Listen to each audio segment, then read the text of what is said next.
Hello, good afternoon, everybody.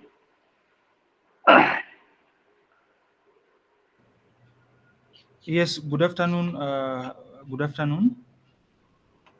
Uh, Joshi sir, good afternoon, namaste. Good afternoon, sir. Yes.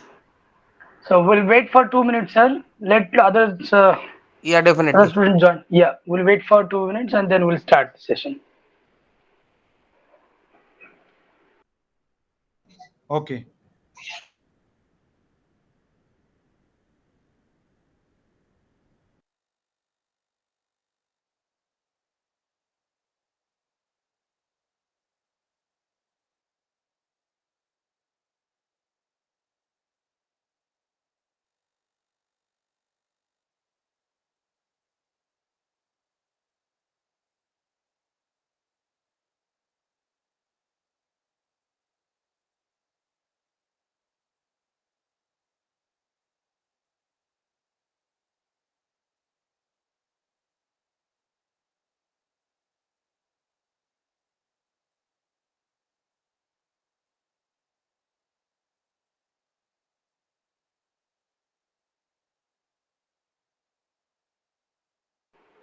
Okay, what's your name? Kiraga. I can see your name, Kiraga, right?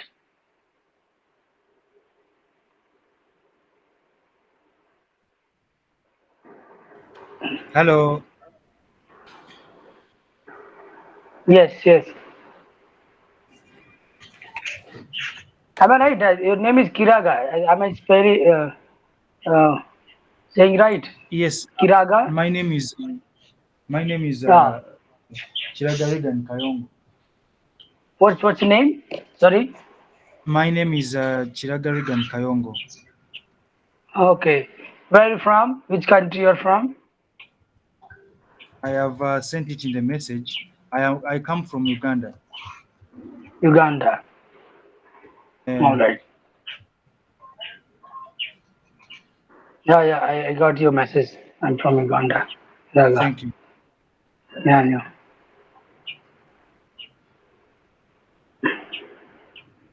Okay, okay. What do you do? What do you do? You do a job somewhere? What? You work somewhere? What?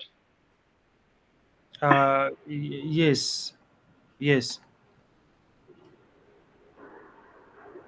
Okay.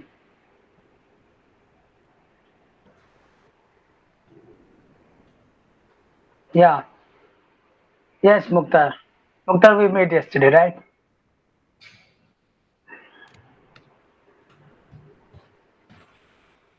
Hmm. Yeah, yes. I got a message from Mukhtar. Yes, yes.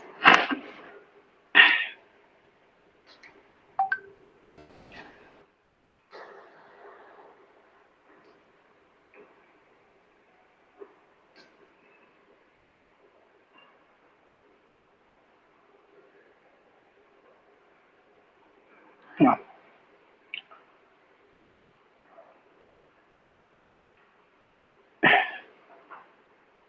Okay. I think let others join. Okay. Meanwhile, they will join later on. Okay. So we will start the session. I think uh, we should take a recap that Kiraga is new one for this session. Yesterday he was not there, so a rapid recap will take for him what we did yesterday. Okay, and then we'll continue with the today's session. Let me share my screen first and make sure that my screen is visible. Okay.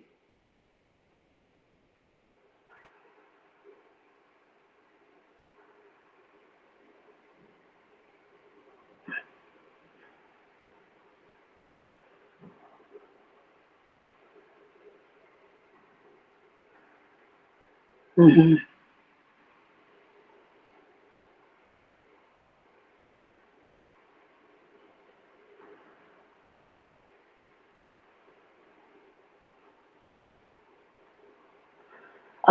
So please confirm somebody, okay? Mukhtar or you can Kiraga, please tell me whether you can see my screen right now. So we'll take a recap. Yes, I can Can you Yeah, see see it. this? yeah, I can Both of you? see.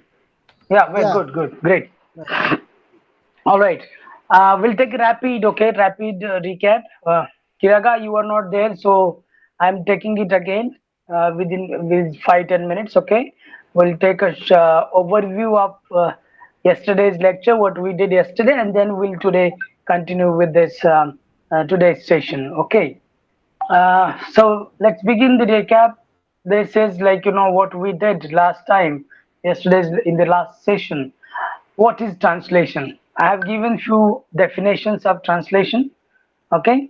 So here we have translation definitions. Kiraga, you can write it down if you want, or maybe you can take a picture also.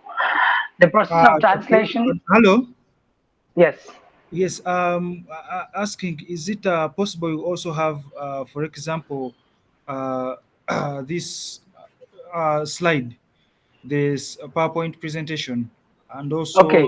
after also the your presentation, you can Hmm. perhaps assist us with this recording if you can agree. Thank you. Yeah, yeah, sure, sure. You will get this, and this lecture is also recorded. Okay, it's recording is going on. So you need if this lecture, whole lecture, so you can after the lecture you can watch it again. Okay, so this will be available on the LMS portal. So don't worry about it. This everything will be available for you to have a good study of this course. Okay, don't worry. So these are the definitions. The process of translating words and words or text from one language to into another language. Okay. So we did 3-4 definitions. Maybe in your study material you will have different definitions also. Then we studied how was the translation in ancient era. Okay, there used to be a team. Okay, there used to be a team of translation. No a single person used to do the translation on his own. So this was the tradition, one of the ancient and oldest tradition of the translation. There used to be a team, and in the team there used to be like these kind of people like chief translator, meaning checker, proofreader, authorship, and reviewers or critics, we can say. Got it? So this was the team, the kind of team, or we can say structure of a team in the ancient period, how people used to translate their texts, whatever they wanted. Okay. Then we have seen these types of translation. Okay. Literary translation, what does it mean? Okay.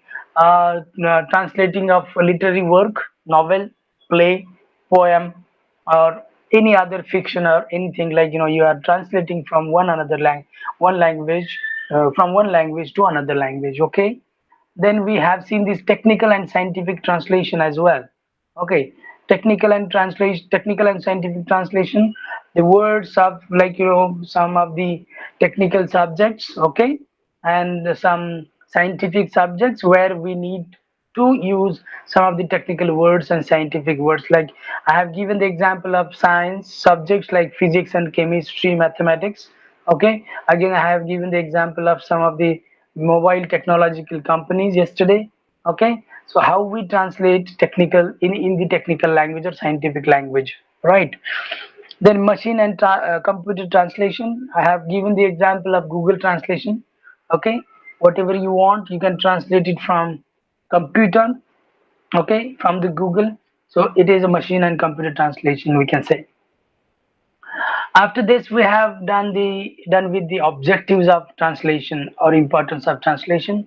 Okay, what are the objectives of translation? That the very first objective was like exchanging the knowledge and information and ideas. If you want to express or share the knowledge whatever you have to other people who do not speak or who do not speak your language, so what you do, you generally translate the information, the knowledge, and circulate it to the among the people.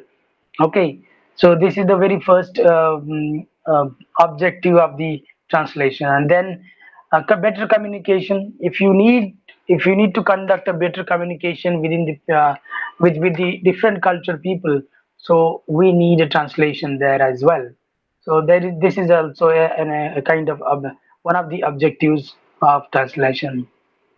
then to create a common understanding across many different languages. Okay, one book is translated in may one book may translate in different languages. So common understanding, everybody understand the thing or the thought or something, like with the help of translation. Okay, whatever you have. See, a lot of people visit some of the tourist places. Okay, but what is the common understanding? If I speak Hindi, it doesn't mean that they should, they should write in Hindi some of the instruction. Okay, where I'm visiting. You people are from Africa, African countries, so your language is different. So they will not write in your language also. So some of the languages, like English is their language or communicative language, where we have everything that we can understand. Okay, so some places where we visit, okay, some where we are going to visit, okay, maybe in the field of tourism. Okay, so there you can have the common meaning understanding concept. See, everybody should understand what you are trying to tell. Okay, for that we need a common language. Okay, for the common understanding, and there we need a translator. We did it yesterday, yesterday's lecture. Then connect the world with yourself. So if you want to get a knowledge from different countries, or different types of knowledge of technology, knowledge of philosophy, knowledge of religion, knowledge of everything, like you want. So in that case also, if for your development, for your self development, you can have a different knowledge through only translation. See, I cannot understand African culture, but if information is available, your culture's information is available in my language, which is translated, then I will be very easily understand your culture also. Similarly, Hindi culture, if you want to know about Hindi culture or some other things like philosophy of Hindu culture, Indian culture, okay, then you have to understand through you can understand through the translation, because you need to have a translation in your language as well. Okay, so connecting word with yourself, it's very important, and for that reason we need a translation. Then transfer the meaning of the sources material to another language, one from one language to another language, transferring meaning. Okay, so if you want to transfer some kind of meaning from one to another language, then that's also a big huge importance of we have for the translation. Then we studied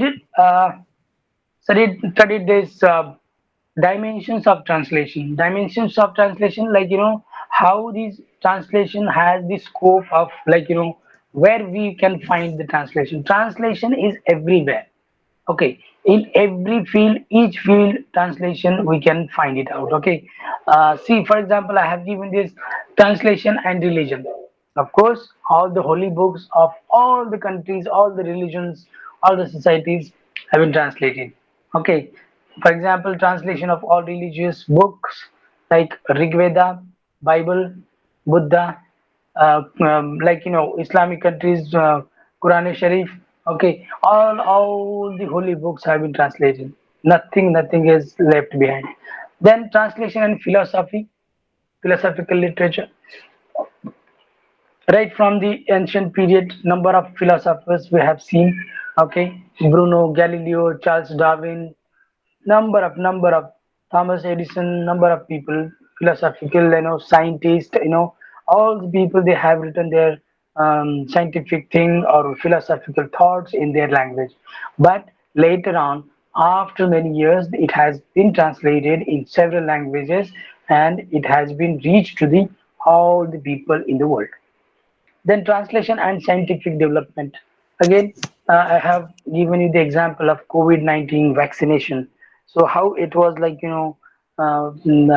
people invented the vaccination, okay, vaccine, and then they have, they have spread, or they have shared the the secrets of making vaccine. And then that's why there also the scientific things, sorry, there also a translation has helped a lot. Then translation and business is not is not possible without knowing each other languages from different countries. If I want to make a business in with some kind of like an import export business with Uganda businessman, okay, so then see we have to understand each language, like a businessman from African country, he has to understand the language of Indian people, Indian person, or India's language, or I have to understand Uganda language, right? So we need to know the business languages in this with the help of translation. Then lastly, translation and tourism, translation of advertisement. Translation is everywhere. You can see one. You may have observed the advertisement, which is one advertisement which is in English maybe, and that advertisement is translated into different language as well. You can see on the Google also.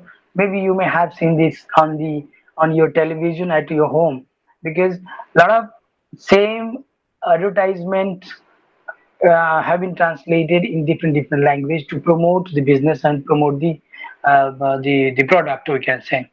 All right. Then we have seen importance of translation, how it was important for social and cultural integrity, national integrity, disseminate human values, exchange of scientific and technological knowledge, globalization and translation. Okay, all parts we have these problems in the translation. What problems in the translation? Expression, we cannot translate expressions, we cannot translate compliments as it is. I have given the example of break a leg. Okay, so some of the idioms, phrasal verbs, we cannot translate from one language to another language. Okay, if you translate that word to word translation, you conduct this, then meaning will be different. Okay, then proofreading also a big problem in this, because if you don't know about the punctuation marks, how, because language, every language has different punctuation marks. Okay, so the use of punctuation marks in different language has a different way.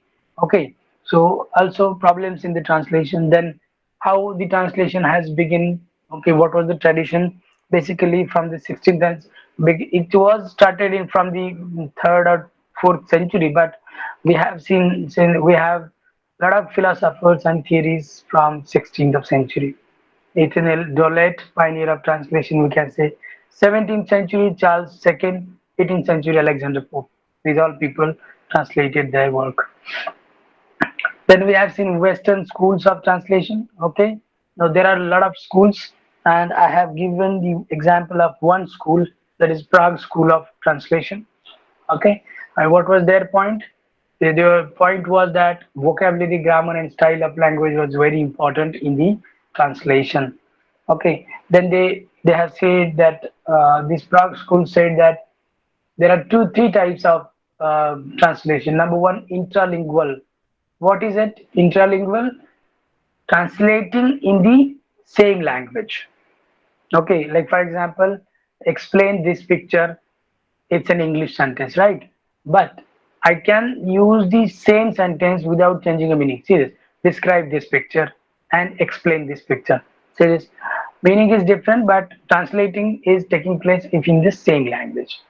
Interlingual, it means that from one language to another language. For example, Hindi to African language, Hindi to English, English to French, French to Italy, Italy to German, whatever. Then intersemiotics translation, symbol translations. Then these are the school, rest of school I have not covered. Okay. Then Western theories of translation, the structural theory we have here. I told you about the structural theory. What is it? Okay. The basic structure is focused on the in this theory: grammar, sound, lexicon, the meaning, semantic understanding. Okay, whatever, morphology and everything. So structure is important in this particular theory of structural translation. Okay, so they break these sentences, what kind of sentences we have, what kind of words we have, what kind of patterns of grammar we use in this theory. So we need to understand this also. Okay, then another theory was this some semantic theory, theory of meaning. Okay, in translation. What is it? It says that meaning is important. Meaning is very much important, and meaning is based on expressions. Sorry, experience. Then the third one, theory of equivalence in translation. I have given many examples for to simplify this. Translators use target language for idioms. Okay, so similar idioms, similar words, similar phrasal verbs or phrases we can use in this translation theory. Okay, so this theory is telling that we have to use some of the equivalent words, equivalent idioms and phrases in this theory while the translation. Then the last one is theory of relativity. Okay, the relation between two languages or emotions, you can say meaning is transferred into target language, fact remains same, use of own expressions of the target language. Okay, so whatever the expressions, emotions we have in one language, we transfer the same, but we have to maintain the relations between these emotions. Okay, what emotions I am trying to tell you from one language, the same should be there at the time of translation in another language. So we have to maintain the relativity as well. Then I said that study recommended. I suggested some to spend some time on the Google to read these people, Newmark, Pierce, and Andre Lefebvre. Okay, these two three people are very much important in the study of translation. Understand? So I have recommended you. I suggested you. I hope you have studied this. Okay, this was a kind of a quick recap what we did yesterday.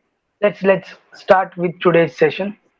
uh, Give me a minute, I'll go back and I'll start my presentation. Oh, so many ads are coming there and it's not stopping. uh, Wait a minute. Oh, huh. Okay. Okay, can you see this session 2, types of translation in ancient Yeah, India? okay.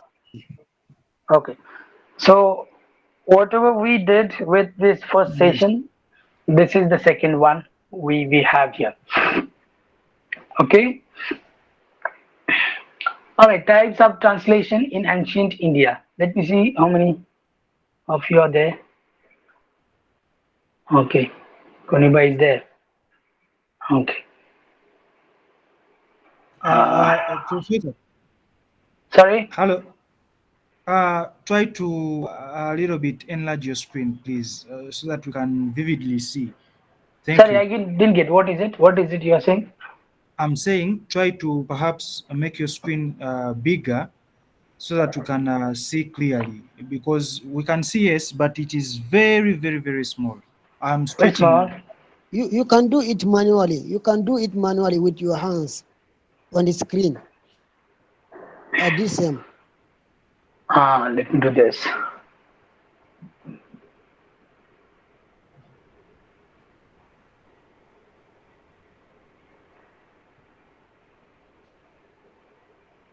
But It's on, already on. Can you see this?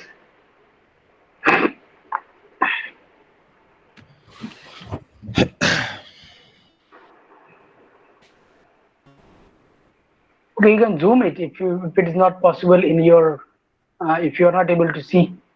You can zoom in your screen, please. Yeah, yeah. You can zoom.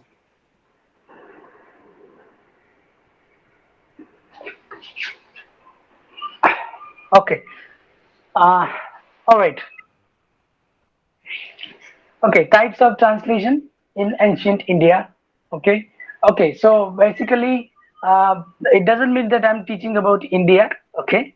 There are some examples from different countries also. How translation took place in China, Japan, Korea, or in the European countries. So see.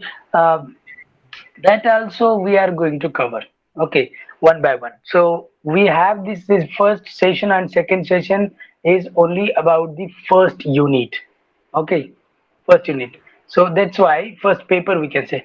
All right. So one by one we will cover all the parts. Okay. So I have taken this ancient India, types of translation in ancient India. There are three types. Okay. Or you might have a question on the a short note question on in your examination also. So types of translation in the ancient India. Okay. So what is it? Word to word translation. Okay. See this word to word translation. It means what? Words, phrases, clauses, or clause, sentences, or sentence are important in this. Why? Because word to word translation, it is not translating any emotions, it is not translating anything which is like a literary translation we do. We just doing word to word translation. See, for example, if you are writing something in English and you are translating into your language, so only what you are doing, you are translating word. Like for example, what we say to water, water is translated into your language, whatever language, your African language. Okay. So then the food, how you are translating that word only. So word to word translation means you are just translating, you are not bothering about, you are not worried about the emotions, you are not worried about this the meaning, we can what we say, what the source language wanted to say. Nothing, we are not making any concentration on the other parts. But in this type of translation, word to word translation is there, which we conduct a meaning of that word, we translate the meaning in another language. Okay. So word, phrases, clauses, sentences are very important, which can be translated as it is in target language. Okay. Okay, can you tell me just we'll make a little interactive session. Okay.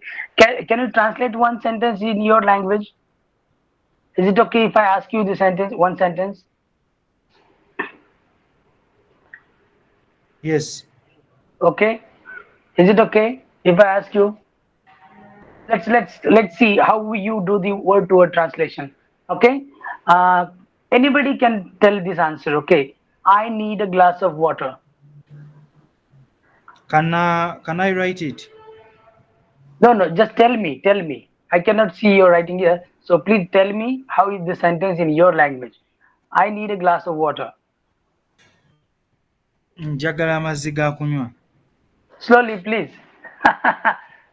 Njagala Hmm. ku mazzi Humazi. ku mazzi Huh. ag'okunywa. All right. Okay, okay. Or Mukhtar I is can also Mukhtar is translate in another your language. language is same? No, Mukhtar. Yeah, please can you translate this sentence? I need a glass of water. nji nji koppal maradungana. Okay. Nji I can koppal. understand, but you can tell me this correctly, okay? Ah, Okay, now what you used the word, what do we say that? Word for word. Okay, what do we say? I. What is there for I in your language? Need, the similar word in your language. In similar word in your language. Glass of water, similar words in your language. What we did? We did word to word translation. Okay. I want to sleep. Again, you can do this. I want to sleep now. So if you translate this sentence also, you will do the only word to word translation. You are translating the word. Nothing you are doing except like changing the meaning of word from one language to another language. Okay. Let's see second one, abstractive translation, or you can say what is it, the emotions are transferred with appropriate words. Now here, sometimes we need to transfer the emotions, very very important. Okay. Sometimes like of course you will translate word to word in this situation also, but the emotions should be translated in the other language. Okay. What kind of emotions? For example, you are happy. Okay. Okay. you are happy and you are writing something, or maybe you are reading something and you found something happy.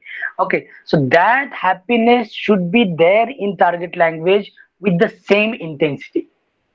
Okay, if you're like, if you're writing something about very sad, okay, if you're writing in English and some other person is translating your writing, something about is very sad, that sadness should be transferred as it is with the same intensity into the target language. That's abstractive translation. Okay, so we cannot just rely on the translation of word to word. Maybe it may have possible that you are not expressing or sharing or exchanging or translating any meaning, but in this case abstractive translation, it means the emotions are transferred with appropriate words as it is, no change. Okay, if emotions are about happiness, that same happiness should be there in the target language, not less, not more than this. Okay. Number three is transliteration. Transliteration is what? It's a conversation of original text into target language. It is a conversion of original text into target language. For example, adoption, social and cultural condition. What we do in this, we convert the original text into the target language. Okay, like for example, a novel is written in English. Okay, a novel is written in English, we translate it as it is in the target language. Okay, original text, nothing from this, but in adoption, social and cultural condition also. Okay, it's important, it's adoption of social cultural conditions as well. We cannot only translate, we have to think about what are the social conditions, what are the cultural conditions. If why we it is needful, because if one word or some word or whatever a word, phrase, idiom is used in English, it doesn't mean the same can be used in target language. Might be that word will be wrong, a slang we can say, an abusive word in English, but you cannot translate that into the target language. So we have to think about social and cultural conditions as well. Okay, so converting from one to another language, while doing translation, you have to understand social and cultural conditions as well, because English words, lot of English words we use in day-to-day life, which are very in a very bad use, we can use it. Okay, some abuses, some slang words, some bad words, but we cannot translate as it is. Okay, we need to understand, I'm translating in Hindi language from English, so I can understand that, I should understand that whether it is accepted in the Hindi language, whether the reader of these people of this book will understand and adjust with that, or that they will get angry how these people are like, they are writing abusive language in this, right? So this is about the types of translation in ancient India. uh, Translation, while we see the translation of Buddhist philosophy and translation phrases, uh, phases we can say, or stages we can say. Okay, see, uh, Buddhism. Word. I just want to tell you this. There will be lot of references of Buddhism in this study in all the sessions, the forthcoming sessions. Why? Because this is one of the oldest religion, which has been translated into several languages. So most of the parts, most of the books, most of the text of this Buddhist philosophy and Buddhist religion have been translated in the very ancient period. So the evidences of translation tradition can be find or can be found in the Buddhist philosophy or Buddhist religion, the history of Buddhist religion. So maybe you may have have question on this, why we are studying this Buddhism and Buddhist study, Buddhist translation and Chinese translation, Korean translation, Japanese translation, Indian translation, because these Buddhism is one of the oldest religion, and we have found some of the evidences of translation. So The references of Buddhist philosophy, Buddhist religion will be coming again and again in the forthcoming lessons. Okay, so maybe the questions also will be there in your examination about Buddhist translation. Let's see. After India or ancient India, we can see we take a look on Buddhist philosophy and translation phases. Now, what are the phases? Now, the very first phase or first stage we can say 195 BC to 265 AD. Okay, in this, the first stage there was a story when it has started. Okay, uh, like in its Buddhist philosophy, we can say in the digging of lake found Buddhist element. Okay, in China, generally there is a story about this Buddhist philosophy and Buddhist translation. In China, there were people working in digging of some lake. They were making the lake, okay, for having a good water amount of water, and they were digging the lake. And in that lake, while digging, they found some of the texts, some of the evidences of Buddhism, elements of Buddhism, and then they found that it is something like that written in Buddhist language or Pali language or whatever language was existed at that time. So like O Frank. O Frank was the person who has found the Buddhist element in the China, okay, while digging the lake. He stated that Buddhism reached to the Shangen in the second century. So the evidences tells that Buddhism or maybe the written form or written work, whatever element found at the time of digging in China, in Shangen, say in the second century, the evidences can be traced about the translation. Okay, found historical evidence of Buddha, Han Empire. Han Empire was the beginning of the translation in China. So it was the very first phrase or first phase we can say, stage we can say. Then when these people found some Buddhist element, some of the books, some of the text which was like there would be like wooden text, wooden text, okay, wooden books. People used to write on wooden. They used to write on some of the iron plates. Okay, so like this, and they found it in the lake, and then they started translating. What is it? We found something here, and it is about Buddhism. Then what is it? Start translating it. And then Han Empire was the beginning of translation, and they started translating translation of Buddhist philosophies, whatever the elements found in the lake.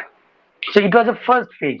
How the first phase started in the 119 BC and to 265 AD. Then this phase two, second phase, we can say, second phase is about around 65 to 89 AD. Many big translators contributed in China. Okay, so the beginning of translation has started in China. Beginning of translation took place from China. Okay, when they found some elements of Buddhism in the lake, digging the lake. Okay, and then they found something like, and they started translating what is it about. Okay, the curiosity made them to find it out. Then the second phase start, they people feel some kind of interest in this, and many big translators contributed in China. Okay, few of the name: Dao In, Ji Quan, Kumar Jiva, Fayain, etc. These people are very very eminent people in the translation who translated numerous books, numerous texts of Buddhism into the Chinese language. Not only they have just translated in China, but they help to translate in different languages as well, like Japanese and Korean, Arabic and French. These all. Okay, majorly Chinese and Sanskrit translators have done great job in the translation of field of translation. Okay, Chinese people. Okay, a lot of Chinese people came to India, travel India for having a great knowledge of Buddhism. Okay, number of scholars, Sanskrit scholar from India traveled to China to understand the Buddhism, the evidence of Buddhism. We can say, so Indian people, the Sanskrit language people from India, Chinese language people from China, they came together and they conduct a huge task of translating Buddhist philosophy, Buddhism, and religion, religion theories or religion things we can say. Okay, majorly. So Chinese and with Sanskrit people, scholars of Chinese and scholars of Sanskrit, they contributed hugely in the translation. So Kumar Bodhi, a Sanskrit scholar, translated many Buddhist books in China. As I'm telling you that number of Indian people traveled China, number of Chinese people traveled to India. For what? To understand Buddhism, to gain knowledge from Buddhism. And in that case, they have translated number of books.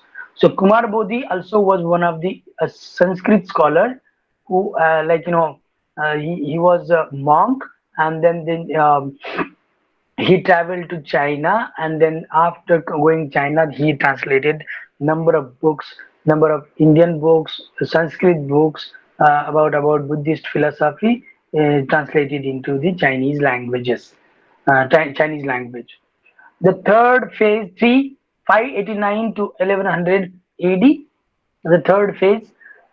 In the third phase, translation has become a theory. Okay, now in the third phase, people were seriously thinking about the translation. Okay, but before that, they wanted only to translate something in some language. Okay, they are translating from Sanskrit to Chinese, Chinese to Sanskrit. Okay, but now a lot of people found interest in the translation, and then in the third phase, translation has become a theory. Okay, this is the start of taking seriously the concept of translation. Okay, and then people found interest, and then what they did a translation team. They founded a translated translation team in China. Okay, with number of experts in language, number of experts in Buddhist religion, okay, Buddhist philosophy. They came together and they founded a team for translating and developing the translation theory. All the translators were scholars from Chinese and Indian languages. Basically, the oldest language is Chinese, or maybe in your some of the African languages also very old. Okay, similarly, Chinese and Indian language of Sanskrit of India's language is also very old, where a lot of people from Chinese and Sanskrit translated, hugely contributed to the translation. Okay, but phase 3, the third stage of the translation, is very crucial, where the translation has been accepted as a theory. Because earlier it was only a task. I want to translate something, I will translate. Okay, people want to translate some religion things, they can translate. No theory, no systematic things, no nothing is there. But from the third stage, people understand the necessity or a need of translation. And then they consider translation is not just a translation or transferring the information, but it's a theory. It's an art of exchanging the thoughts, converting the thoughts into one language to another language. Okay, and then these are the three stages which are very important. We can say the first stage, the first, and then the second one, and on the third one. Okay, so we have to understand the difference between these two. How the translation used to take place before? Nobody, no, nothing, like no theory was there. They found something. You can see this, take a look on first stage. Okay, so they found something. What they found? They found something related to the Buddhism. Then what they did it like, oh, something is interesting is this. This is interesting. So let's translate it. What does it about? What we found? Let's see. Then they translate. And they, after translation, they found interest in that. They got that idea. Oh, this is interesting. This is about Buddhism. This is about Buddhist philosophy. And then they, one by one, they started to translate. and then their interest has been increased by their own work, and then translation, they continue with this translation of different texts, different Buddhist philosophy texts, we can say. Okay, so similarly the second stage and third stage also, but the third is very much important. From the first to second, first and two stages are very crucial, where we did not have any kind of systematic translation. But in the third, people started thinking about the translation as a theory. Okay, these crucial three theories are there. Okay, all right. So here, um, after the third stage of the translation, as I'm telling you that people started taking seriously the concept of translation. Okay, this is very important point. Then in the third stage, what they founded a committee, they founded a team, they founded a group of expertise to conduct any kind of translation. And in that, they founded a theory also how to translate one thing. We cannot translate like that. One book I have, I will translate that. Okay, I'm translating on my own. Okay, nothing like that. Okay, but after the third stage, they founded a team, and in that team, they decided a theory of translation. They decided, how can we translate in a very proper way? What kind of skills should have as a translator? Okay, as a translator, what should we translate? Language, word, emotions, what? Okay, so the questions appears in the third stage. Lots of question appears, like how should be translation takes place. Okay, how one can translate words or sentences, how to translate, and if something is translating by people, then how we have to understand that this is a perfect translation. Then people in the third stage, people have lot of questions and they worked on the questions. Okay, they worked for the development of translation as a theory. Okay, so lot of people. Then the forthcoming lessons we will be having the same things in the same things there, what kind of translation theories we have, who were the theorist people, eminent people. Okay, a lot of people will be there, lot of things will be there in the next forthcoming lessons as well. But this is the beginning. The third stage is a complete beginning of understanding translation as a theory. Okay, so they founded a team. You remember this? I'm telling you again and again. Okay, this will be very much important for your answer in writing in the examination. Okay, let's see this. In this phase, and the third phase, people, who are the expertise or masters of translation in the third stage.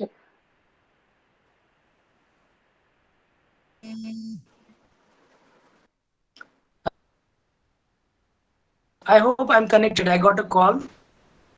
Please tell me somebody. I'm connected. Am I connected? Yes, Professor, you are. We So can thank hear you. you Yeah, loud thank and clear. you. Yeah. In the third stage, Han Sang and Ai Chang Hare, Chinese translator, eight has stated good eight good qualities of translators. Okay. Now I am telling you that people started taking seriously in the third stage. And these two, three people, we have some name here, Hound Sang and Ei Sang Hare, the Chinese translator, they said that nobody can translate anything, or anybody cannot translate anything. Okay. We have to have some kind of qualities as a translator. Okay. Anybody cannot do that. Nobody can do that. Okay. So we have to have some of the skills. It's not the thing that okay, he has a book, let him translate. Okay, so here the qualities of translators you can see. If you have qualities of this, then you are a good translator. It was like that. So Chinese people decided this. These are the parameters. These are the qualifications of the translator. If you have this, then you can translate it at that time. Then it was this was the step, this was the stage, we can say this is the first step. People started this, started thinking about this translation task as a system, is as a systematic task. Okay, so let's see, there are eight types of eight qualities that we have here on the screen, which are very important as a translator. Let's see. I'm zooming in. Number one, translator should reliable and loyal to religion. Okay, maybe you will not feel this is the good thing, because some of the people don't understand and some of the people don't believe in really any religion, then they will not become the translator. If it's so like this, then no problem, because this was like in the centuries of, okay, 200 and 1100 AD. So they have decided the qualities. Of course, after thousand of years, hundred of years, this might be, or this need to be updated. Okay, but how they decided, that we are studying here. Number one, translators should reliable and loyal to religion. Why is it that? Why is it that? Because the only answer is that the translation used to take place in the ancient period only for translating religious books. See, Bible translation. Okay, the beginning of translation has, as the translating the only the holy books, translating Bible, translating the religious book, like what we say that, some Buddhist translation. Okay, Buddhist religion, philosophy of Christianism, philosophy of Buddhism, philosophy of Hindu religion. So translating this, okay, this was the only task. No novel was there, no drama was there, play, poet, nothing was there at that time. There was only the text of religions. Okay, these texts used to be translated, and that's why they have written this. People who are translating the text, he should be very loyal. He should believe in the religion. If he believes in the religion, then it means that he will write good things about that religion. If he disbelieves the religion, then he will not write good things about that religion. He will criticize that religion. Okay, so the very first point is this, that why they have written that about religion, because all the translation of ancient period used to take place in the only religion books. Okay, to translate the religion book, translate this religion book, translate Christian religion book, this religion, that religion, only translation of religious book. That's why they have written this. Number two, one should be conscious towards spiritual work. Okay, again the spirituality comes here. Okay, conscious. If you don't like the religion, you don't like spirituality, then you will not do that word properly. Okay, whatever you think, you write in that. But if you believe religion is the great one, spirituality is a great one, then you will follow the things which comes under the religion and spirituality. Okay, so these 2 points are very much important. Why? Because all the translations in the ancient period used to take place. Okay, used to take place in what? Only translating religious books. Okay, that's why they have written these two qualities the translator should have. Then we have this, one should, sorry, next one, third one. He should have knowledge of Tripitaka. Tripitaka. Okay. Now Tripitaka was, what is it? It is a scripture, we can say, scripture of Buddhist religion. Okay. Whatever the thoughts, philosophy, whatever we have in Buddhism, we can find it in the Tripitaka. Okay, so Tripitaka, maybe it may be new for you, but in the history of translation, it comes again and again, because this is the basic thing in the Buddhist translation or Buddhist religion, that all the Buddhist countries like Japan, Korea, China, okay, Thailand, all these people, they follow Tripitaka. Okay, on the basis of Tripitaka's knowledge, philosophy, and the rules and regulations, they follow the religion. And now, whatever religion we have, Buddhist religion across the globe, they all follow this Tripitaka. Okay, so the very essential part for this, why? Because we translated, I mean, the ancient period, number of translation views take place in the Buddhist religion. That's why Tripitaka is one of the core, one of the essential text or scripture we can say in the Buddhist religion. If you don't know about it, you cannot understand Buddhist religion. That's why you should understand this first, and then you will be able to translate Buddhist philosophy, Buddhist religion's thought in the other language, the target language. So if without this Tripitaka, we cannot, nobody can translate. So without, so avoiding the mistakes in the translation of Buddhist philosophy, Buddhist religion, they have made this. Everybody, whoever is translating, he should have a good knowledge about Tripitaka. Okay. Then the next one, he should have knowledge of literature of his time.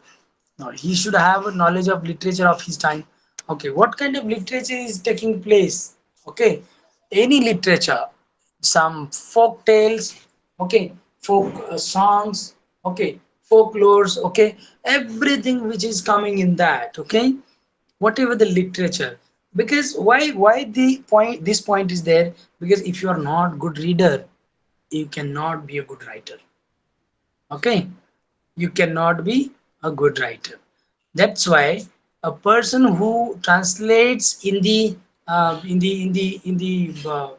the different languages, okay, so they have to understand, this, the literature is written in his period. Okay, so he should understand the stories, he should understand how people are writing their stories, people are writing some of the literature about on the religion, some of the people are writing on the writing poems on the religion. Okay, all about was religion there at that time. So if you are not understand, if you are not aware about literature, if you are not good reader, if you have not read anything from literature, you cannot write it, you cannot think about it, you cannot understand it. That's why, so the knowledge of literature of his time should be very, very necessary for the translation. Okay, if you know a lot of things in the literature, then only you can understand what to write and what to, like, how to make a creativity in the translation. If you don't know anything, then you cannot read. Okay, if I ask you to write some a novel, okay, if I ask you to write now, write a story for in 15 minutes. See this, if you don't know any story, there is no story in your mind, you cannot write it. Okay, so that's why literature of his time, person should understand. He should read. Okay, he should understand the literature of his time. And then if he has a good reading, good reading of various books, various literatures, then he can be able to understand his own, he can be able to understand what we can translate and how we can translate. The next one is he should be tolerant and impartial. Very much important. Okay, he said that he's doing a freelance translator. uh, I think who said that, Mukhtar said that he's working there. See, in this, we have to have some kind of different, like, a patience, tolerance, and impartiality. Okay, we cannot have the different mindset. If I don't believe in Buddhist philosophy, if I don't like it, I am a Muslim, I am a Hindu, I am a Christian, I don't like any other religion, then I should not make any different changes, bad changes in the translation. We should respect it. If I'm translating a Bible, I should not write something wrong in that as per my information. Okay, so translator should be very tolerant. He should understand what he is trying to translate. Okay, I should not mix up my thoughts in the translation theory, in the translation text. For example, I'm translating Bible. Some of the things I don't like from Bible, but it's not my duty, it's not a good thing that I should remove that things. Okay, and I should add some of the things in the translation of Bible. No. So tolerant, if you don't like it, no problem, leave it. Your like, your tolerance is different part, but if you don't like it, still you have to translate as it is, what is necessary here. Okay, some of the, like, some of people like to say that I don't like this religion, and how can I translate it? Okay, you are translating it for money.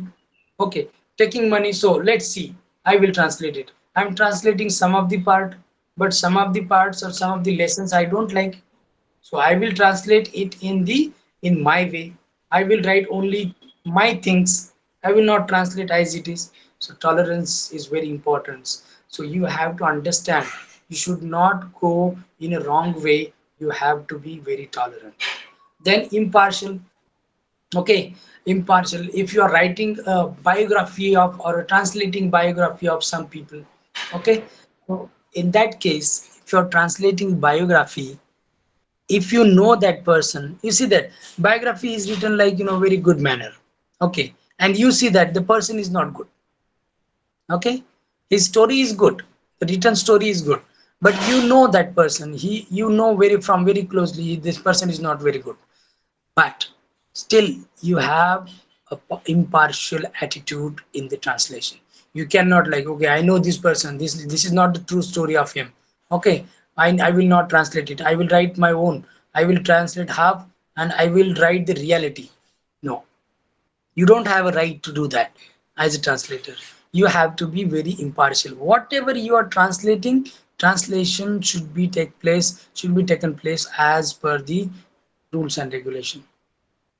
You are knowing that person is different part, but you should not go against the rules of translation. Translation, impartially you have to be translated. Then there must be follower of Buddha. See, again the religion comes. If you are not Buddha, then you cannot translate it. It doesn't mean like that. Okay. At that time, people say that because all the books were translating in the from the Buddhist to Chinese language. Okay, Sanskrit to Chinese, or maybe whatever the language, and all about the texts, all about the scriptures, all about the translation was was concerned with the Buddhism. So that's why they have mentioned that if somebody wants to become a translator, or if he translates something, he must be a follower of Buddha, Buddhist philosophy and Buddhist religion. Then only he is a good translator. Like that it was at that time, but it is not like that right now. But you can understand it, why they have written like this. Why they have written like this? Because they wanted some of the people, they wanted some of the translation from Buddhist philosophy. Okay, they wanted that Buddhist philosophy in their own language, Buddhist philosophy in Chinese language. If a person is not follower of Buddha, he hates Buddha, then he cannot translate it well. Okay, the basic point is that. So that's why they used to do this. Oh, if you are a Buddhist, then you can translate, otherwise you cannot translate it. The simple thing is this. Okay, but it is not like right now. A translation can take place because you are translating in technology. You are nowadays we are taking place this, we are translating medical books. You are translating technical books, technological books, industrial books, literature, novels, like whatever, plays, like fictions, poems. Lots of things are we have right now which are we translating. Philosophical, scientific philosophy, social philosophy, all these things are there nowadays. So it doesn't mean that, oh, you should be Buddhist, you are you should be follower of Buddha, then only you can become a translator. But because at that time in China, only the translation of Buddhism was taking place. Okay, that's why they needed a person or needed a like translator who follows Buddha. But now we have to have some kind of different, because dimensions of translation we have many nowadays. Okay, so you can translate. Translation has come into uh, advertisement. Translation has come into movies, films. Okay, translation has come into literature. Translation has come into scientific philosophy, social philosophy, everything. So translation is not restricted now in Buddha to Buddhism. Okay, at that time it was restricted to this only Buddhism, and now we have different dimensions. Okay, the next one is knowledge of Sanskrit. Why knowledge is Sanskrit? Because number of books, number of text used to was texts were existed in the Sanskrit language from India. Okay, Buddha was from Indian land. Okay, so the writing of Buddhist philosophy, the philosophy of religion, religious thought of Buddhism, everything was written in Sanskrit language. Okay, then people, they should understand Sanskrit first, and then they can translate into another language. Okay, in the target language. That's why they made this knowledge of Sanskrit is a must thing, or a very important thing for becoming a translation. Then knowledge of semantics. What is it? Semantics, language. Okay, again it comes in language. Okay, language structure you should know. Okay, how people use the language in their own area, how Chinese language is they speak, people speak. Okay, how Sanskrit language Indian people speak. Okay, so this all comes in that. The knowledge of language, if you don't have knowledge of grammar, knowledge of semantic, knowledge of words, knowledge of vocabulary, knowledge of phrasal verbs, phrases, idioms, sentences, everything should be with you. If you don't have a good knowledge about language, if you don't have no good knowledge about Sanskrit, then it is not possible to have it is not possible to conduct a good translation. Okay, so these 8 points are there to that they have mentioned. These two Chinese people, translator, eminent translator from China, they made these 8 qualities of translator. If you have these qualities, you can be a good translator, you can say. Okay, you understood. If you want to say something on these 8 qualities, let's have a discussion. Okay, no problem. If you can talk in between also. What do you think? What do you think? These are the ancient So, qualities. But what do you think about right now? What qualities you should have as a translation nowadays? Let us discuss. Yeah, anybody, somebody was saying this. yeah, according to me, sir, Yeah. the important and the mainly qualities we should have is to be impartial, as you told, Uh-huh. to be impartial That's great. That's and great. and tolerant. Tolerance. Because because if you are not so both tolerant and impartial, you cannot be a good translator. Because you I don't know how to say, you want to be in favor in the favor of something you do not like. Mhm. Okay. So according to me, Okay. the best and the good quality we should have is to be impartial and tolerant. Thank you. Yeah, right. Right, great. Absolutely correct. Because if, without impartiality and tolerance, you cannot have a good translation. You cannot become a good translator. Anything, Mukhtar, from your side, Mukhtar? What quality Professor, you should have? Yeah, Professor, thank you very much. Mine is just a quick one. yeah. For example, there are some people who perhaps translate documents or they translate text from using uh, sites like Google Translator and so on Yeah. and so forth. What is your take about that? Does it precisely give you a direct shape? You can please advise. Thank you very much. Yeah, we'll advise it. Basically, this comes under the machine translation, okay, computer translation. But you cannot translate it everything, okay. You cannot translate phrasal verbs, you cannot translate idioms, you cannot translate, like, the different sentences, okay, complements we can say, because every language has its own the things which are very different than the other languages, okay. Maybe in your language also you may have different idioms, okay. What we understand, what is it idioms, like, a lot of time we use, like, for example, cherry on the cake, it's a idiom, okay. All the glitters is not gold, okay. All right. Then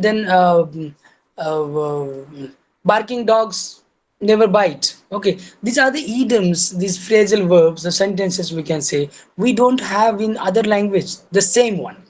You may have something different for the same phrasal verbs of same idiom, okay, but you may not have the same thing in the other language. So Google translation, machine translation, or any other website, or any other software we can say, they have some kind of restrictions. They cannot translate everything, okay. For example, if you see the Shakespeare's language, some of the languages, some of the plays by Shakespeare, he has used different words which now computer cannot translate. Why? Because the language is not there in the computer feed, okay. There are number of words in the sentences, phrases in the Shakespeare's plays, okay, that cannot be translated. That is the reason why, because every language has its own vocabulary, own idioms, own phrases that cannot be translated with the help of machine, with the help of computers, like with the help of softwares and websites like Google Translation. Okay, I hope you I cleared your doubt.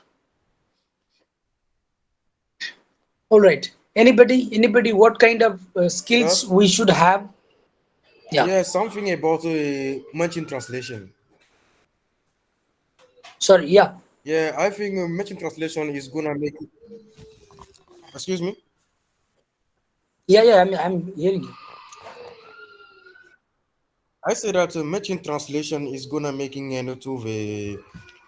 to translate translator words. I think. Yes, but only the words. Machine will translate only limited words, not all words. Yeah. Okay, because sometimes, like, for example, see this. I will tell you one example. How machine cannot translate. Let's see. I'll tell you. Okay. Uh, if there is a play, okay, and there is a dialogue in the play, that two people are speaking with each other, okay, and one person is saying this. I'm thirsty. I'm thirsty. Okay, I am thirsty. What does it mean? That person is asking a glass of water, but the next person is saying that I'm not thirsty. Okay, here the first person is conveying his emotions that he needs a water. Okay, but in the machine translation, what will machine do? Machine will translate only the word to word translation. What I said, I am a thirsty, I'm thirsty. So whatever the translation will be taking place, it will translated by machine. But the emotions, the what do we say, that the things which expression, we can call it expressions and emotions, cannot translated by machine translation. Machine is what? Machine is computer, machine is Google, machine is all these websites and software. They have some kind of restrictions, okay, in translating exact words. So most of the machines, most of the websites or translating softwares only translate only word to word translate conducts in that websites and all those things. So machine translate we cannot rely on machine translation because it has some kind of limitations. Okay. Yeah, thank Okay. you. Thank you, sir. Anybody would like to tell some? Yeah. Yeah. Thank you for your patience. Yeah. Anybody would like to tell some one or two qualities? What should we have as a translator? One or two. Let's see. I will go to the next slide. Can you will you tell it? What kind of qualities we need as a translator apart from these eight that you can see on the screen?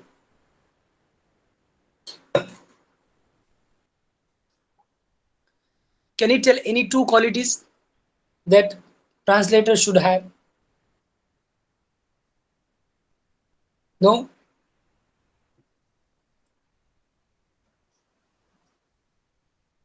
Okay. Okay, let's go ahead. I think we'll go to the next one. Okay.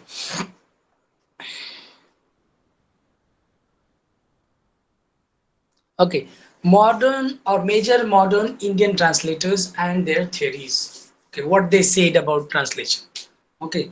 Um, you just understand this because there are number of people that I cannot cover in these sessions because I have a huge portion that you can see. You know this. We have a huge syllabus also. So in one or two sessions, I cannot cover up all the translators and their theories. So what I did, I have taken very much taken the theories and the theorists, which are very important from the exam point of view or for the knowledge point of view. Okay, here we have some from three Indian people who have contributed in translation. Okay, who have been they translated many work, and their translation, their work has been translated by many people in different languages. Let's see. Number one, A.K. Ramanujan's theory. What he is trying to say, actually, he is a literary person from India. You may know about it, or if you don't know, then you can read it. A.K. Ramanujan was a person who used to write a literature. Okay, the many stories, novels, and poems, and he has written. Okay, many of the lessons that we have nowadays in India, his lessons. Okay, his stories as a lessons in the school. So he was a great man of a literature. What he said about translation? He said a translator is an artist on oath. He has double loyalty. Now, what does it mean? He says that his thought Okay. was, yeah, you're saying something, somebody? Okay, Okay. translate. Sorry, somebody was like saying Yeah. something.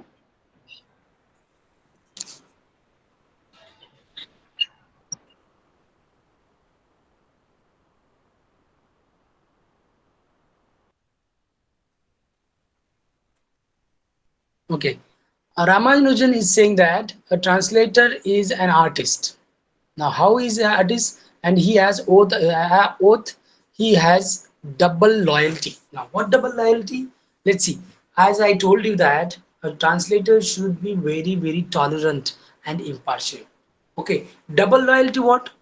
What he wanted to tell from the translation, and how he is managing to translate a text in the proper way. Double loyalty. Okay, you have to be very loyal with your translated translation book.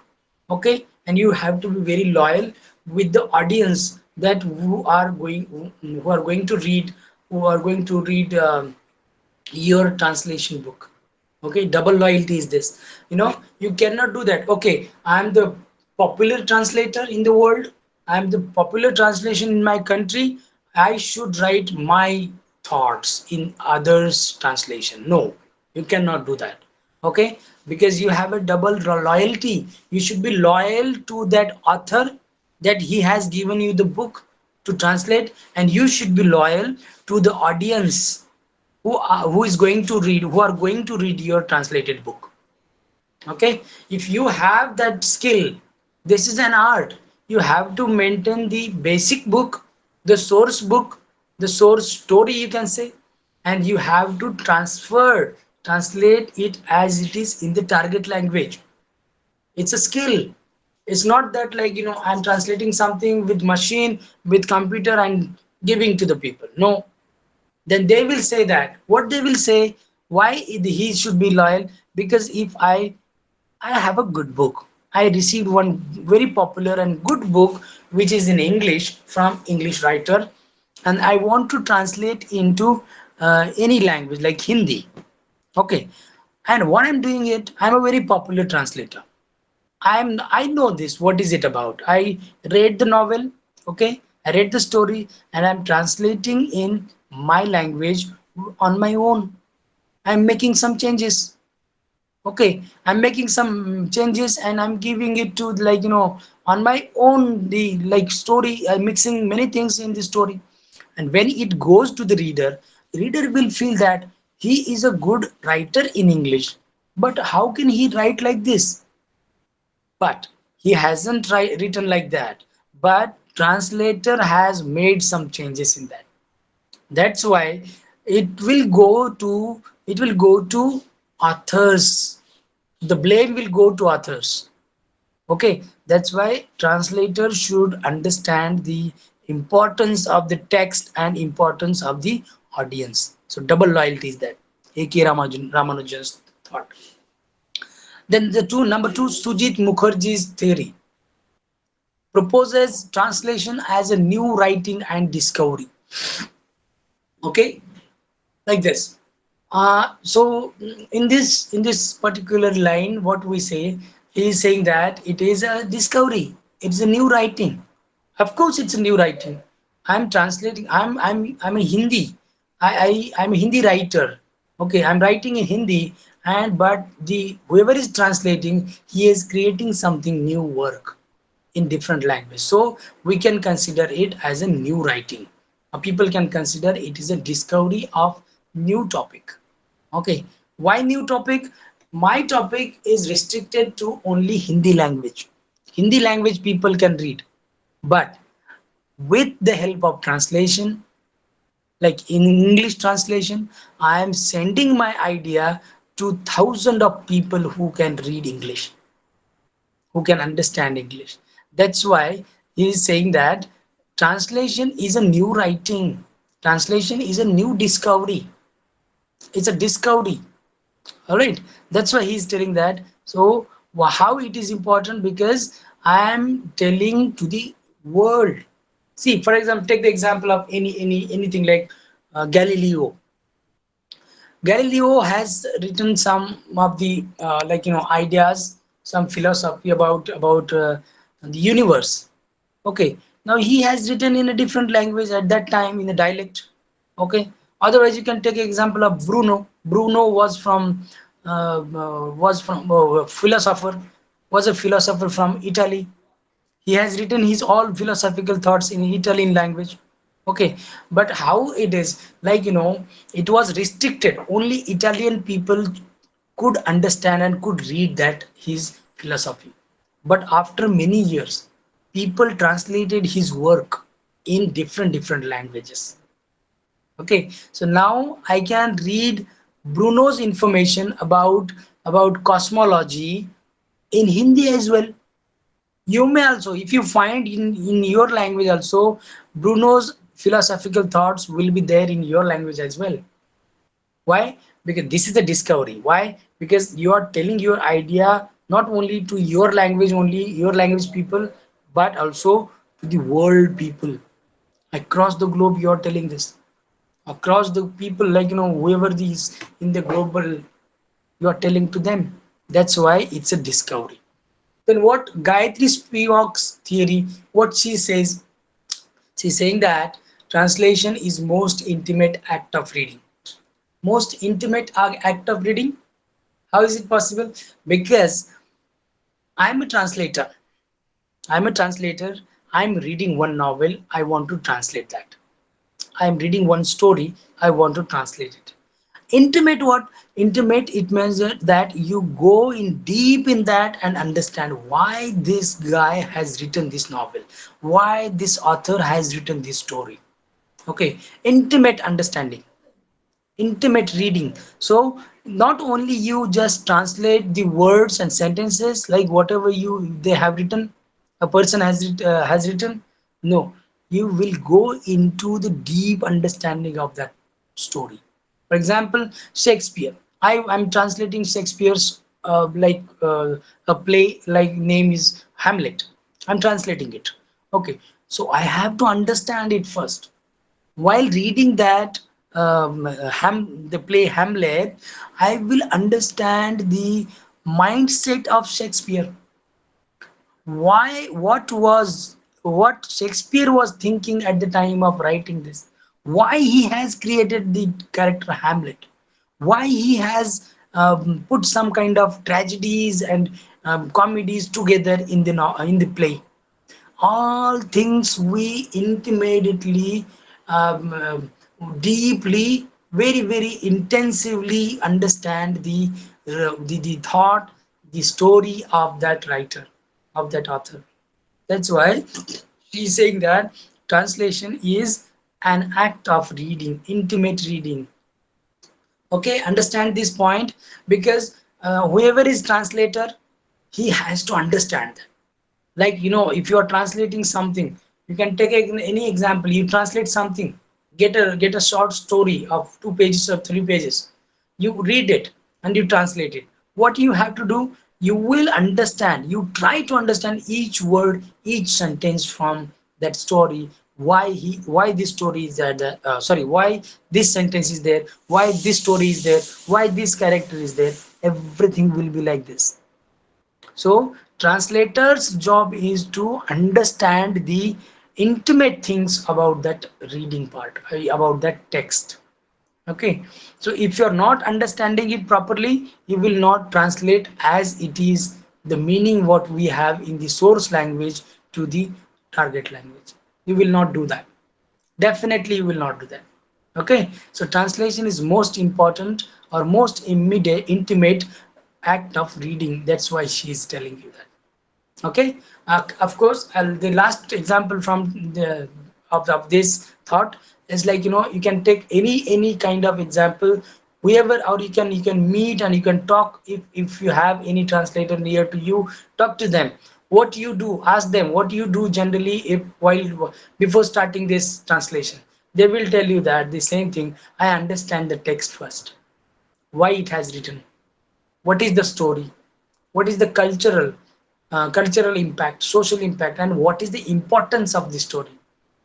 These all things translator understands first, and then they start reading it. And while reading, they go in deep with the story, they go deep in the characters, they understand each and every event, each and every action, each and every time of the story.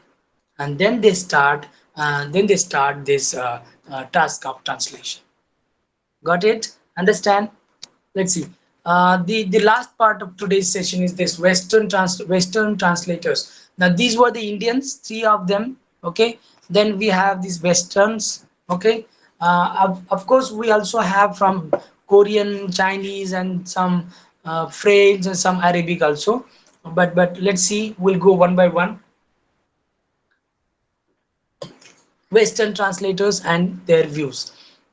Now, see, Eugene Nida or Nida, you can whatever you can say. Okay, Nida, but remember the spelling.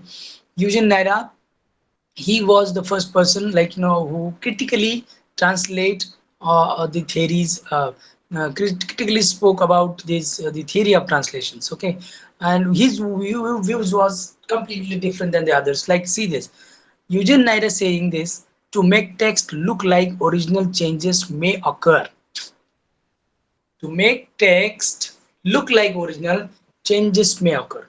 Now, if you want to make it as it is, as original text, you need to make some kind of changes, or some kind of changes will come there, of course. Okay, Naida's thought is that what, like, he's saying this: you cannot, like, one original book is there, you want to make it same in the other language. Yes, you can do it, but he's saying that there may be some kind of changes. Okay, there may be same kind of changes. Sometimes that book will be very great than the original. Sometimes that book will be the translated book will be not that much good as original have as original is. Okay, so he's saying that make text look like original changes may occur. Some changes can be there. Second thing, he's telling the translation should be understand the emotions. Okay, translation should be the basic thing is there. Everything is there like this. These things will be coming again and again. Translation should be understand or should be understood the emotions.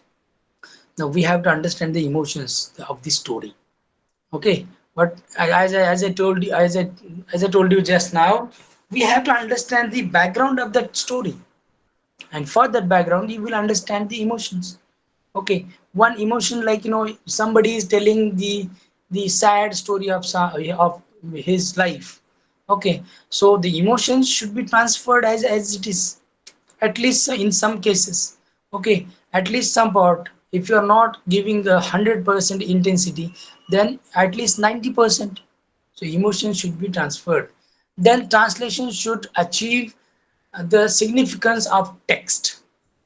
Significance, you need to understand the importance, why it has been written, why the particular text is written.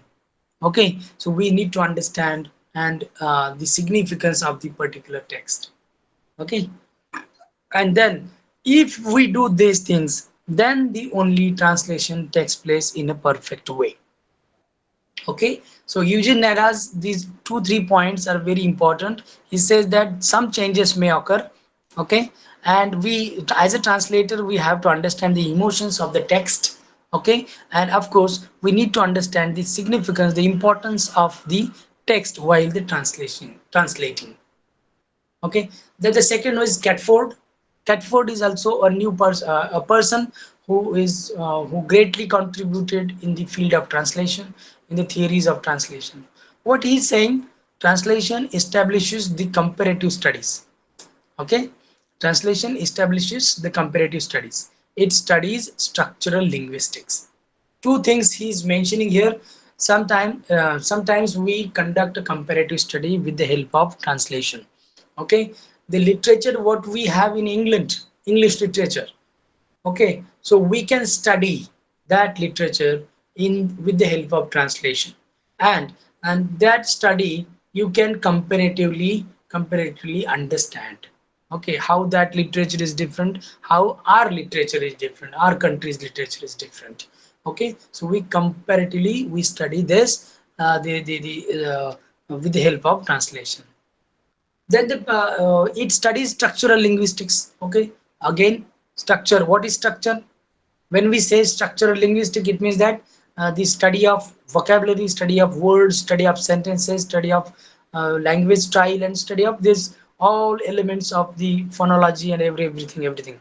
Okay, so structural understanding also very much important at the time of translation. Okay, so as a translator, I should know, I'm translating in English, so I should know the patterns of English, patterns of understanding the structure of English sentences, structure of words. Okay, how to use those words, in where to use a particular word in the sentences. Okay, so this all comes in this. Catford is saying this comparative study established this through the translation, and structural linguistics were very important. Then the third, Peter Newmark, stated that translation takes place in 2 ways. Translation takes place in 2 ways. Which are the 2 ways? Number one is semantic translation, and number two is communicative translation. Now, what is semantic translation? Semantic translation is, according to Peter Newmark, is translating meaning from one language to another language. Okay, translating meaning. Okay, like exact meaning of one word. Like word is like, for example, food. So I'm translating the meaning of that word. What we call the food in Hindi, what do we call a word full, sorry, word food in any other language. I'm translating it. Semantic translation means that meaning translation. Okay, then the second, communicative translation. Communicative approach is what? Communicative translation is like, sometimes we cannot translate meaning exactly, but we can convey the idea, similar idea to the in the target language.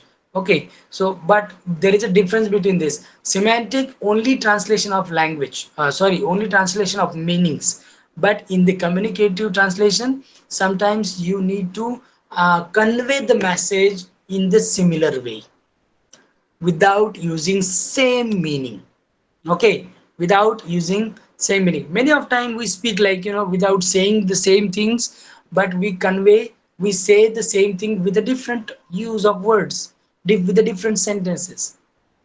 Okay, for example, I'll tell you the word communicative approach or communicative translation. For example, it is very hot here.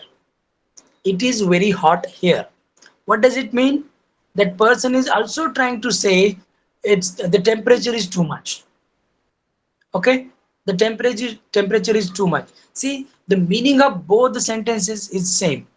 Okay, but you can see it is very hot here. You can translate the meaning in the different way also. But in the communicative way, you can translate like this: it is very hot here. The temperature is high. Okay, both the sentences are different.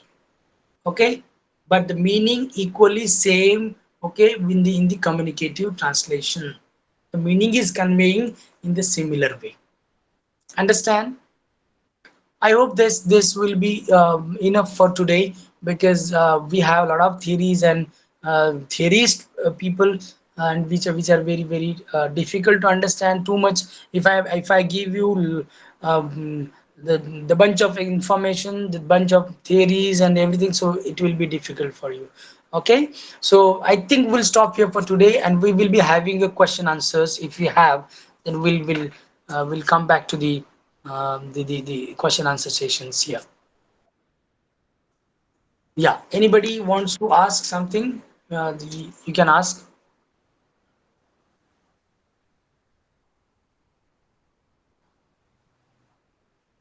Yeah, any question from your side, guys?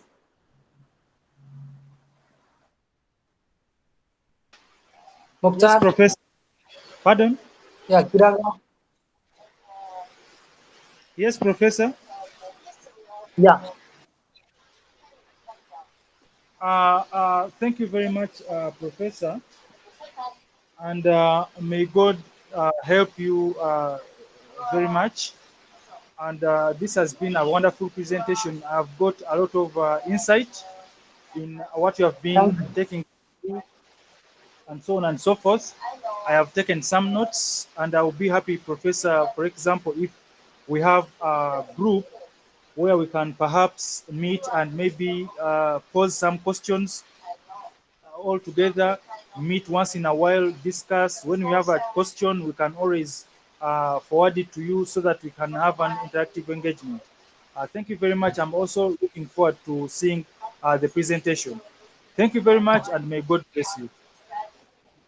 Thank you so much for your appreciation. Thank you so much. I'm always ready to answer your questions. If you have anything, you can ask me, and I will try my best to give you something best, because it's an open study. You may not have a good chance or good opportunity to study every day, have a class every day, have lessons every day. But still, whenever, as per the schedule, whenever we have the lessons, I'll try my best to give you the most important things from the course. Yeah, thank you so much for your appreciation, Kiraga. Yeah, Mukhtar Goni was raised hand. Yes, you're saying something, Yeah, Mukhtar? can we get like the one like Rigasa said, Kiraga Sorry. said? So we should have at least like WhatsApp group. Yeah, yeah, sure, no problem. Yeah. Okay, I'll ask to this sir, like, course coordinator sir. Like yesterday, he was with us, Dr. Sharma sir. So I'll ask him, and I'll make a group. So whatever that will be very easy to answer answer your questions, and solve the doubts from your side. That's great, perfect thing to do this. We'll form a WhatsApp group, and in that group, we'll be having good discussions also regarding the course. Of course, Yeah. I'll speak with the director.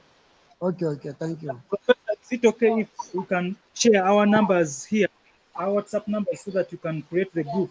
Yeah, we have your contact numbers. So, but the point is that let me ask this about this director. Okay. Okay. Yeah, yeah, sure. Thank you. Koniba is saying something. Yes, sir. Thank you for this excellent presentation. Yeah, thank you so much.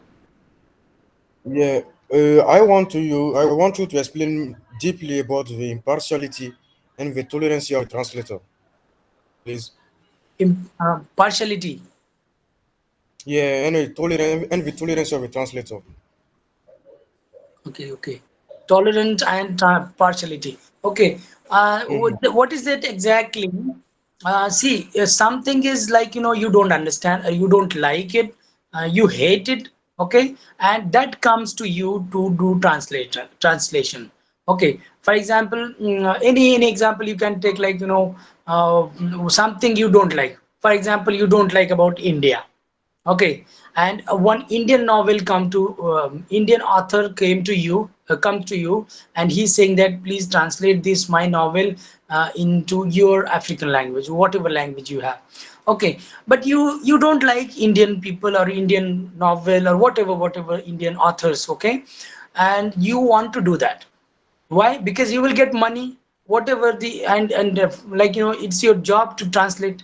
Okay, but in that point, your personal view about India, personal view about Indian people, Indian author, Indian story, you have to keep aside.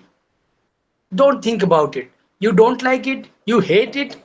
Don't think about it right now, but because you are the translator, you should tolerant is what you have to tolerate these all things you don't like, but still you are reading it. Why? Because you are a translator. Your job is to translate this information, not to understand the personal life of that author, the story of that author, that the country of that author. No, we have to understand it as a translator. That is a tolerance. Then impartiality, let's see this. For example, you are translating one novel of your friend. Okay. Impartiality, I'm telling you the example. You are translating a novel, a story of your friend, and you know very well of like, you are very close to your friend, but you know you're as a good translator, he is coming to you and he's asking, like, you are a good translator, you translate my book, you translate my story. What you are doing this, you're taking this story and you say that, oh, he's my friend, I should make some changes. Okay, I should make some changes in this. This is not good, he has written. This sentence should be not like this. He is not like. Okay, so you should not do like that. You should be very like, impartial. Okay, don't make any partialities in the translation. If you don't like that person, if you don't want, like, to do anything for that people, for that author, don't do it. Your job is translating the text, you just translate it. Don't think any personal things, anything which comes into the which creates a problem in your translation. Okay, again I'll tell you the simple example, like, um, mm, generally people, like, a story is from what country. Let's see a very crucial example. The recent example of, like, one of the author from Oman. There is a country, Gulf country, Oman. There was an author. She wanted to translate her book. Okay, she is a background, like, whatever her background is, like, she has, like, written all the story about woman, Oman, the country name. Okay, the culture of Gulf country, the culture of women, how women have been like, struggling in their country. Okay, as a English translator, as a Hindi translator, it is when I'm translating that lady's book, I should not be biased. Okay, I should not think about their country, their culture, their thought, whatever. I don't mind. Okay, my job is to translate into one language to another language. I should not be making any problems in her book. I should translate only her book. No, nothing like that. No changes, no biased thinking, no bad thinking, positive, negative, nothing. Don't think about anything, okay? But just translate the book, whatever you have received. This is the tolerance and partiality, impartiality. Okay? Yeah, thank you very much, sir. Thank you very much. I really Okay. appreciate. Thank you. Thank you so much for your appreciation. Okay, I think if you don't have any question, we can stop here for today, and we'll as per the schedule we will meet in the next session. So be there on time for the next session. We'll be starting with the next unit. You can say. Okay, thank you so much. We appreciate it. Thank you. Yeah, I Yeah, told Kuniba, you you're saying about my something. disponibility. Sometimes it's the same time as my work time. So, but I will try to do my best to be on time, inshallah. Okay, no problem. If you are late for 10 minutes, 15 minutes, so let's see, no problem. I will be having a recap in the first 10 minutes or 15 minutes. So let the other people join, and you will be having a good chance to having the information again what we did yesterday. So 15-10 minutes, it's okay, no problem. So but you can join if you are joining Yeah, late, right. no problem. All right, but join it.